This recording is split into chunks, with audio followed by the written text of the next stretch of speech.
In the headlines, troops kill 4 bandits, destroy camps, recover general-purpose machine gun, motorcycles, others in Sokoto, Zamfara states. Court fixes July 25th for suspended Central Bank of Nigeria Governor Godwin Emefiele's trial over illegal firearms possession. Court of Appeal orders customs to pay 100 million naira in restitution. And on the foreign scene, Russia offers reassurance over threatened African grain supplies. Hello and welcome to Trust News Update. I'm Darshan Hussaina Usman.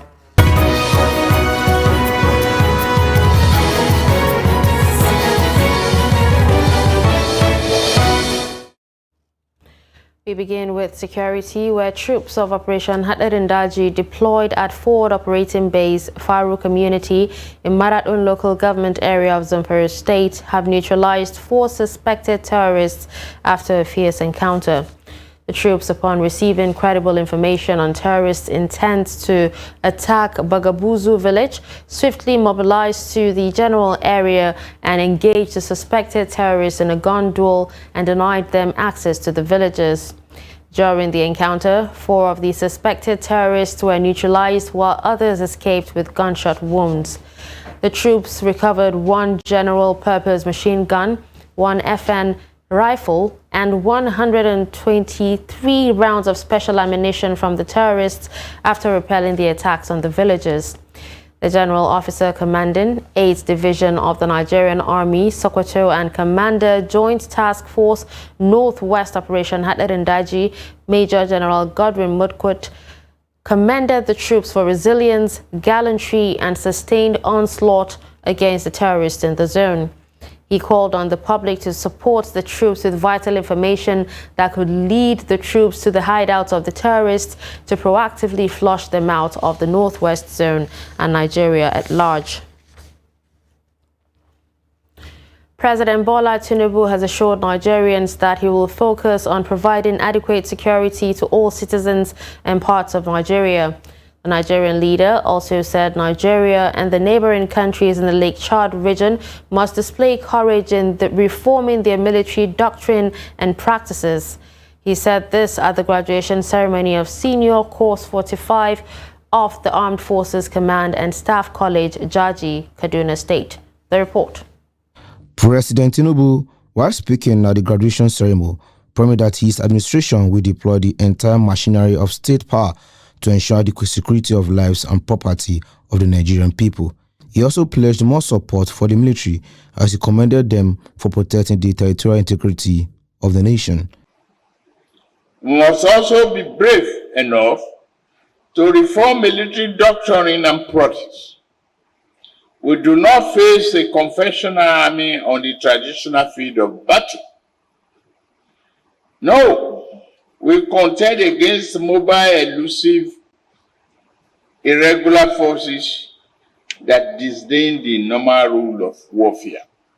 President Tinubu, who also congratulates the graduating officers, described the military officers serving Nigeria as the best group of people out of the over 200 million citizens of the country. The president assured the public that the armed forces under his administration will be well equipped to enable them to discharge their responsibilities of protecting the lives and property of the citizens both internally and globally. Your nation has invested in you and your training. Much faith has been placed upon your broad soldiers. Our collective safety rests in your hands. We believe in you because we know you possess the sufficiency of character and skill to see us through challenges. The commandant of the college, Air Force Marshal Hai Alhaji, explained that the 291 students completed the 48 weeks intensive training leading to the award of Past Staff Course, PSC.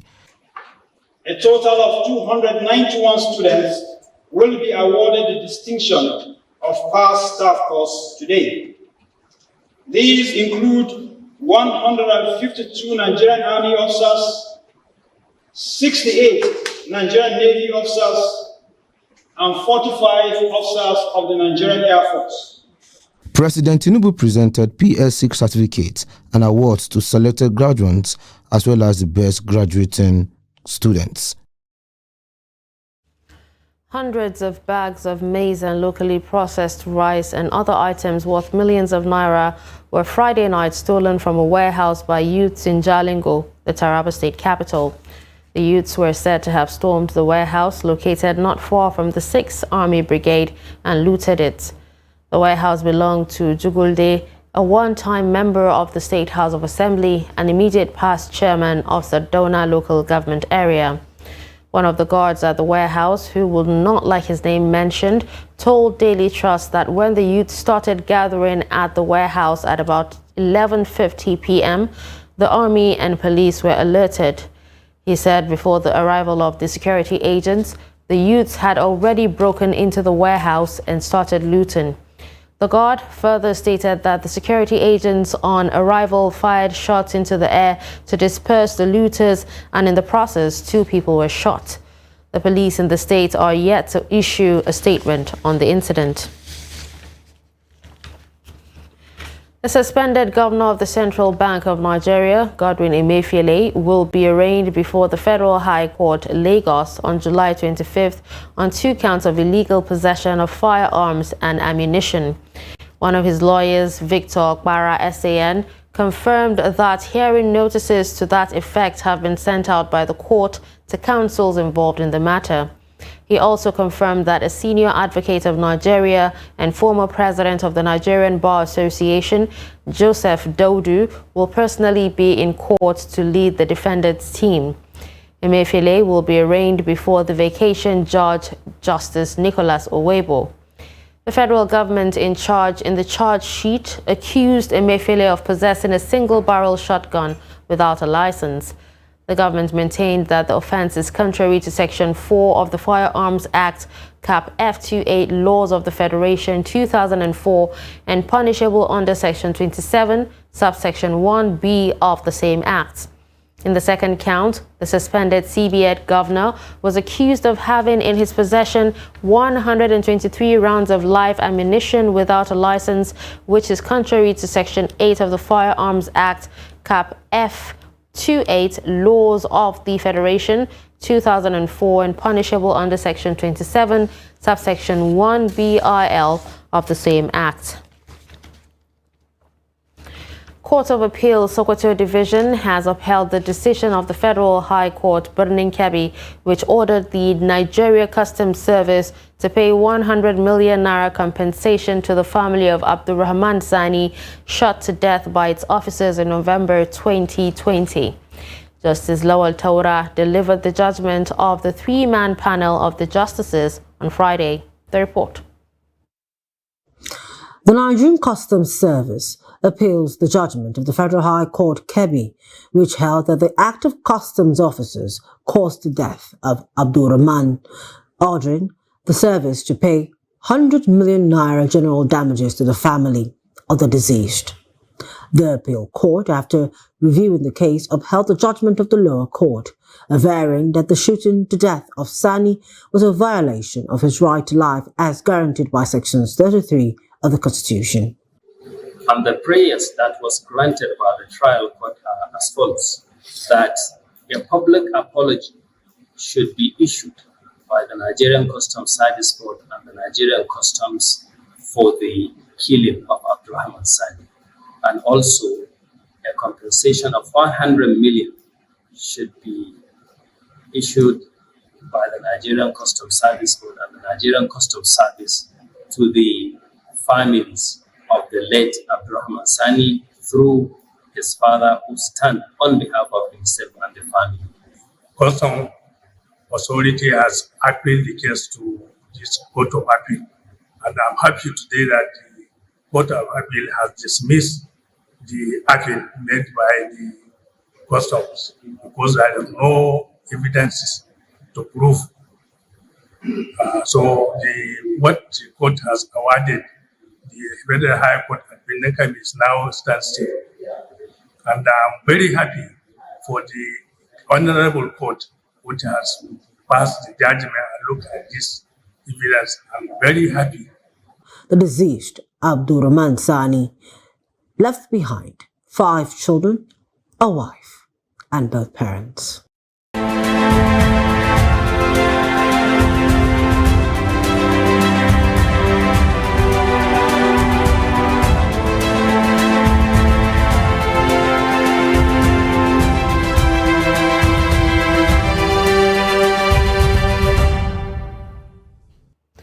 Private schools in Kaduna are struggling to operate their school bus services due to the recent hike in pump price of petrol, resulting in difficult situation for parents and guardians of students. The private schools in Kaduna say they now run at a loss due to the new economic situation in the country. Trust TV's Bello Musa reports. The increase in the fuel pump price is taking toll on many schools in Kaduna. They are now finding it difficult to sustain conveyance of school pupils before and after school hours. Previously, our cost of running the 5 vehicles is about 60-something thousand, 68,000 at most. But now, the cost of running the vehicles is 199,200 to fuel the vehicles every 6 days. Every 6 days. So now it means in a month, we have to fuel the vehicle, it will cost us 1 million. The option available to school proprietors is to increase the fees and other charges, but parents may not welcome any idea of increase at this difficult period. Yeah, if the situation persists, already we have started talking to ourselves with the management and other interested stakeholders that we won't have option other than to review our school fees. And if the school has been in operation since 2014, that's 9 years ago, it means at least we have done a lot. We should be able to raise the school fee, however minimal, to a minimal level. Even if it is 10% or 20%, we should be able to do that in order just to keep the school running. Abdul Mumin Muhammad is a father of 11 children. He says taking his children to school amidst increase on the pump price is biting hard on him. We find it difficult to send our children to school. Even as a father, if you have a car, you can't fuel your car. You can't fuel a vehicle. Talk less of those that don't even have a bicycle. So they are finding it difficult to do that. And on our own side, we are saying there is no way, we are already middle of the term, almost getting to the term, end of the term. We can say, okay, fine, we will stop these bus services for them. No, these children, they are our children, they are the community children. And we decided, let's support them. Let's continue. Let's finish this term with them. They have just started exams today, day before yesterday. Let's continue. Let's see how we manage the situation. Let us finish the term. According to some parents, if the situation persists without intervention from government, the education system, especially in the north, will suffer a big setback. First thing that will happen is the student will not go to school. They will be at home. And losing a day in this system will affect the learner. So when it continues, the whole session, academic session, they will lose it. And when they lose it, that means the system is collapsing. Some state government are now thinking of allowing civil servants to go to work 2-3 days per week. So maybe, if not magic, the education sector will not meet to their target. Really speaking, something very urgent has to be done to rescue education in Nigeria. To have negative impact on education in the north, in the sense that by next session, definitely you will witness school dropouts. Stakeholders believe that there should be intervention by the government for both public and private schools in order to arrest the situation, or else the system may suffer or possibly collapses. Bello Musa, Trust TV News, Kaduna. Jabi Motor Park in Abuja is recording low passenger turnout. Union members say the fuel price hike is responsible for the increase in transport fares. Noel Sampson visits the motor park and files this report.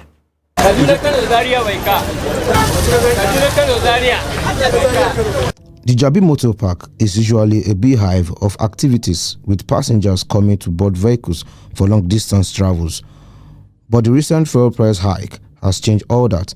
The park is looking empty as few passengers who can afford the fares are seen waiting for the vehicles they are boarding to get the required number of persons to begin the journey.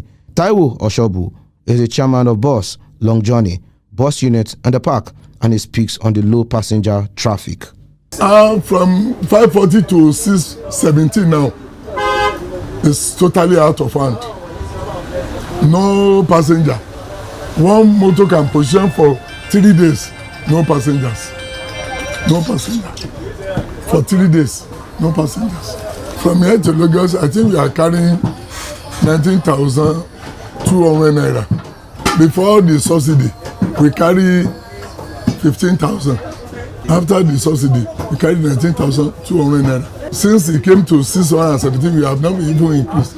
However, passengers also have this to say concerning the low passenger traffic since the increment of fuel price. Before, by this time, people will have been here, be traveling, but because of this increment of petrol, nobody wants to travel.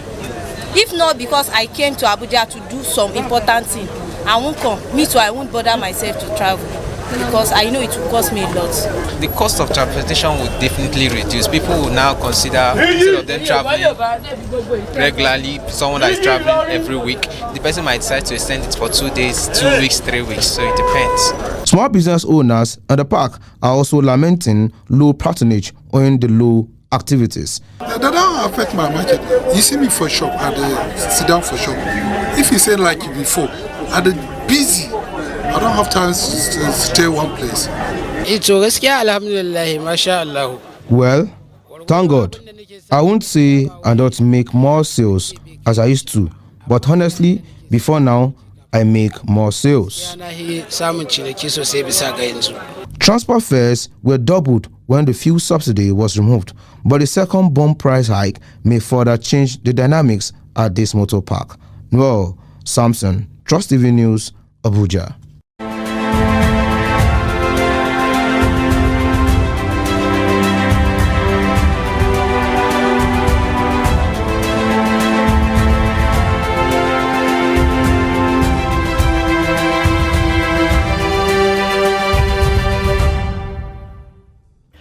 You're watching Trust News Update. Coming up after the break. Cattle market traders lament low patronage. Do stay.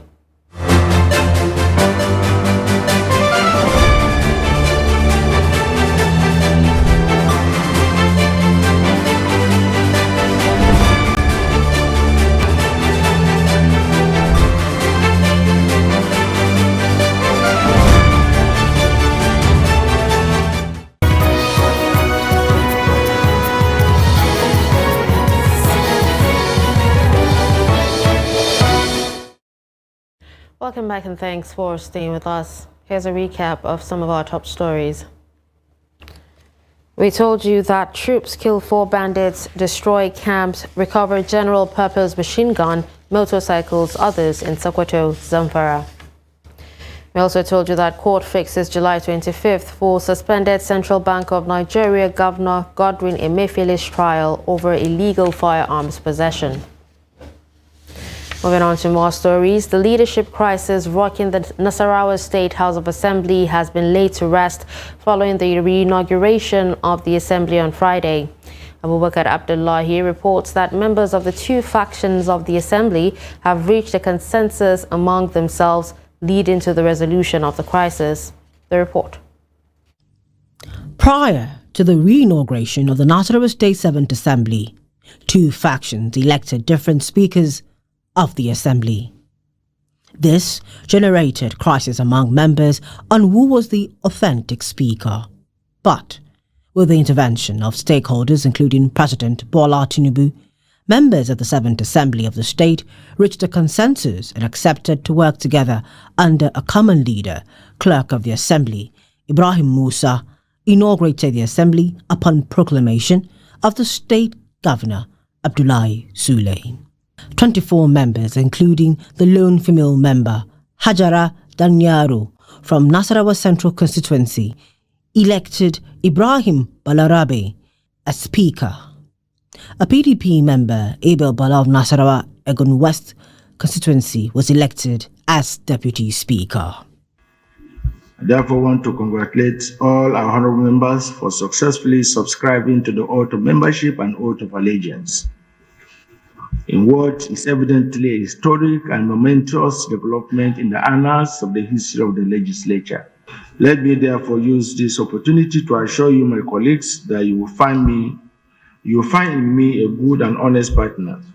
At this moment, let me humbly solicit for your cooperation and understanding, so that collectively we shall take Nasarawa State to the next level of development, particularly now that the state is yearning for peace and progress. Daniel Ogazi, who was elected factional speaker during the assembly crisis, said negative impact on the governance of the state and intervention of stakeholders made his camp to rescind the decision of leading the assembly. I am equally worried that my ambition to be Speaker of the 7th Assembly has aroused opposition with an attendant negative consequence on governance in the state. This unfortunate development is a serious cause for concern for any well-meaning Nasarawa State citizen. A patriotic call to reconsider my stance and come to a compromise, not because it is the right thing to do, but because it is a decision that best serves our collective interest as a state in order to make any reasonable progress. Ogazi appealed to the citizens of the state, especially their supporters, to see reasons from them on why the state must make progress regardless of their ambitions or any personal interest. Traders at Nguru Cattle Market say the business is threatened by shrinking capital and low customer patronage from neighboring Chad and Niger Republic. Trust TV correspondent Idris Ibrahim, who recently visited one of the oldest cattle markets in Yobe, now reports. Hundreds of traders from across the Federal Republic of Nigeria and beyond attend this cattle market in Nguru local government area of Yobe State on weekly basis. Cattle and other domestic animals are traded here in large volume.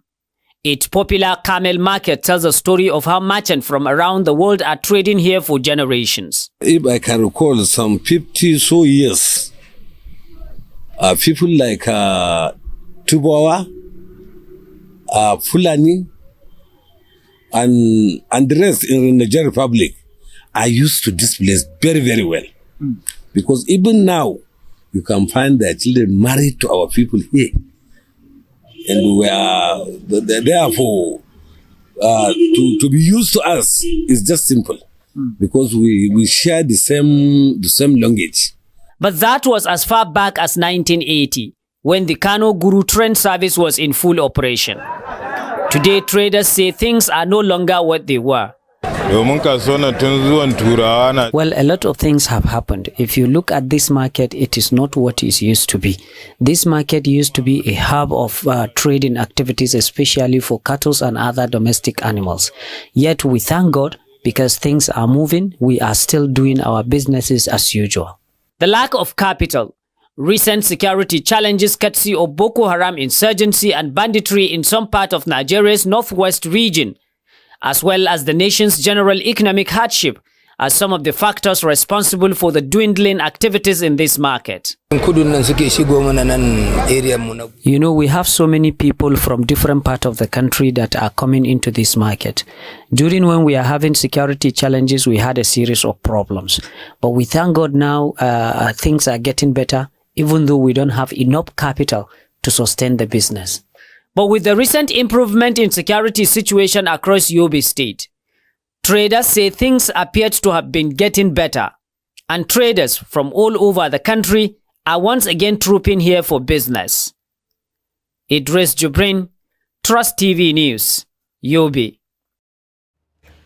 On the foreign scene, Russia has insisted it understands the concerns African nations have following Moscow's decision to leave the Ukrainian grain deal, which ensures countries in need get deliveries. But Russia's Deputy Foreign Minister, Sergei Vershinin, told journalists those countries will not lose out. Moscow had for months complained that a related agreement on allowing the export of Russian food and fertilizers had not been honored. Russian President Vladimir Putin this week said Russia would consider returning to the deal if its demands were fully met, saying the agreement had lost all meaning.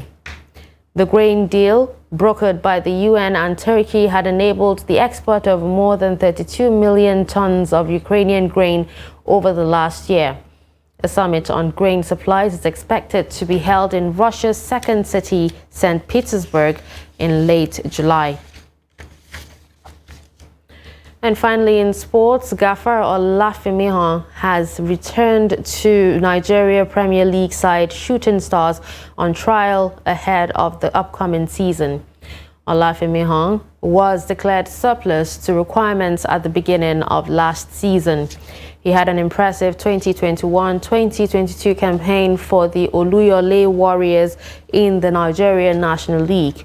The former NNL top scorer will battle hard to impress head coach Gbenga Ogumbote to rubber stamp his stay. Shooting Stars are expected to embark on a pre-season tournament next month to prepare for the 2023-2024 season. The Oluyole Warriors are condemned to record an impressive 2023-2024 NPL season after finishing in mid-table last term.